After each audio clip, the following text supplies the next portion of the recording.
आप देख रहे हैं देश लाइव, देश की आवाज। જ્યારે કોઈ ધર્મ કટ્ટરવાદ નથી શીખવાડતો અને હોય ભાઈ દરેક ધર્મમાં અને દરેક ધર્મની પેટા જ્ઞાતિઓમાં 2-5% તો રાક્ષસો હોવાના ને હોવાના, પણ એ 2-5% ને કારણે બધાને સરખા સમજવા એ વ્યાજબી નથી।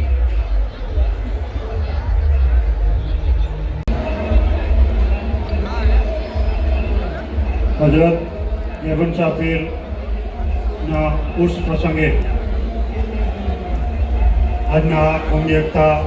સમારોહની અંદર મંચ ઉપર રામકૃષ્ણ આશ્રમના મહંતશ્રી, શીખ સમાજના પ્રતિનિધિ, આપણા પૂર્વ ધારાસભ્ય ઇમરાનભાઈ રાજપૂત, એમાં અમારા સાથી મિત્ર મહેશભાઈ રાજપૂત અને અનેક રાજકીય સામાજિક આગેવાનો અને ઉપસ્થિત આપ સર્વે વડીલો, નવજવાન સાથીઓ અને માઓ અને બહેનો, મારી વાતની શરૂઆત કરું તે પહેલાં હું આ ટ્રસ્ટના ચેરમેન યુસુફભાઈ અને રહીમભાઈ સોરાને ખૂબ ખૂબ અભિનંદન અને મુબારકબાદ આપું છું કે સૂફિયાએ કરામે જે સંદેશો કોમી એકતા અને ભાઈચારાનો વહેતો કર્યો છે, આજે યબનશાહ પીરના ઉર્સ નિમિત્તે આ મંચ ઉપર હિન્દુનો હ અને મુસ્લિમનો મ હમ બનાવી અને આપ સૌને અહીં ભેગા કર્યા તે બદલ હું યબનશાહ પીર ટ્રસ્ટના પ્રમુખ યુસુફભાઈ અને રહીમભાઈ સોરાને ખૂબ ખૂબ અભિનંદન અને મુબારકબાદ આપું છું। કોમી એકતા અને ભાઈચારો અગર જો ઇસ્લામી દ્રષ્ટિકોણથી જોવા જાઉં તો આ હિન્દુસ્તાનની ધરતી ઉપર સૌથી પહેલા ઇન્સાન હજરત આદમ અલૈહિસ્સલામ અમારા નબી આવ્યા અને સૌથી આખરી પૈગંબર હજરત મોહમ્મદ મુસ્તફા સલ્લલ્લાહુ અલૈહિ વસલ્લમ આ ધરતી ઉપરથી તેમણે હિન્દુસ્તાનની તરફ પોતાનો ચહેરો મુબારક કરી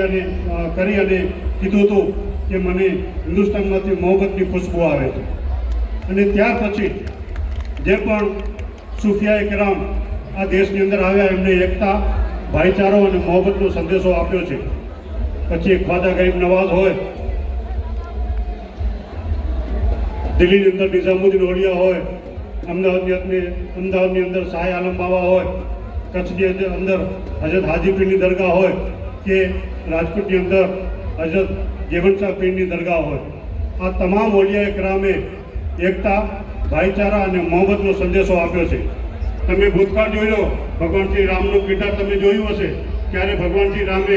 જય શ્રી રામના નારા સાથે કોઈ નિર્દોષ માણસને ક્યારે કતલ કર્યું છે, કોઈ નિર્દોષ માણસની મોબ લિંચિંગ કરી છે કે નિર્દોષ માણસને ક્યારે હેરાન કર્યો છે। પણ આ લોકો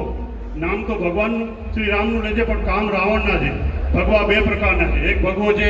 એ એકતાનું પ્રતીક છે, શાંતિનું પ્રતીક છે, શૂરવીરતાનું પ્રતીક છે,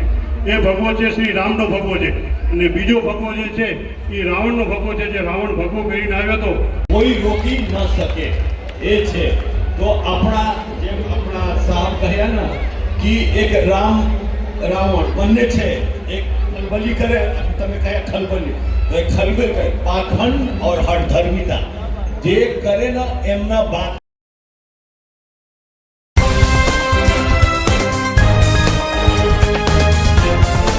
देश और दुनिया की तमाम छोटी और बड़ी खबरों के लिए हमारे चैनल को सब्सक्राइब करना न भूलें और बेल का बटन जरूर दबाएं।